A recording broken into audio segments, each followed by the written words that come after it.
Hi. Alangudi அப்புறம் ஆலங்குடியை சுற்று வட்டாரத்தில் நடக்கக்கூடிய எல்லா செய்திகளுமே நீங்க டக்குன்னு தெரிஞ்சுக்கணும்னா நியூஸ் 55 சேனலை சப்ஸ்கிரைப் பண்ணுங்க.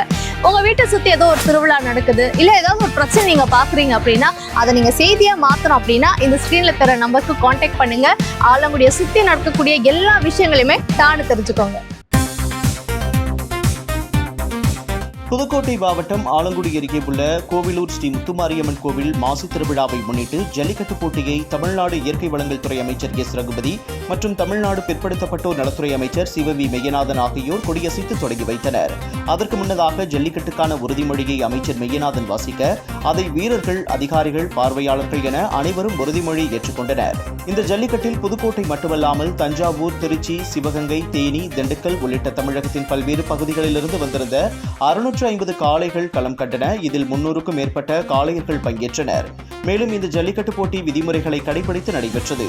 வாடிவாசலிலிருந்து துள்ளி குதித்து சீறி பாய்ந்து வந்த காளைகளை காளையர்கள் மல்லு கட்டி திமிலை பிடித்து அடக்கினர்.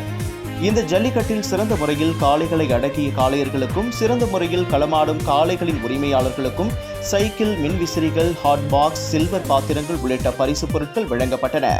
இந்த ஜல்லிக்கட்டில் ஆலங்குடி துணை கண்காணிப்பாளர் மனோகர் தலைமையில் 200க்கும் மேற்பட்ட காவல்துறையினர் பாதுகாப்பு பணியில் ஈடுபட்டனர். மேலும் சுகாதாரத்துறையினர், வருவாய்த்துறையினர், கால்நடை பராமரிப்பு துறையினர் உள்ளிட்ட பல்வேறு துறையினரின் கண்காணிப்பில் இந்த ஜல்லிக்கட்டு போட்டி நடைபெற்றது. ஆலங்குடியோட எல்லா நிகழ்ச்சிகளும் செய்திகளா மாறணுமா? அதுக்கு நீங்க பண்ண வேண்டியது ஸ்கிரீன்ல தெரியுற நம்பருக்கு கால் பண்ணுங்க. அதுக்கு முன்னாடி நியூஸ் 55 சேனலை சப்ஸ்கிரைப் பண்ணி வச்சுக்கோங்க. ஆலங்குடியோட எல்லா அப்டேட்ஸையும் தெரிஞ்சுக்கோங்க.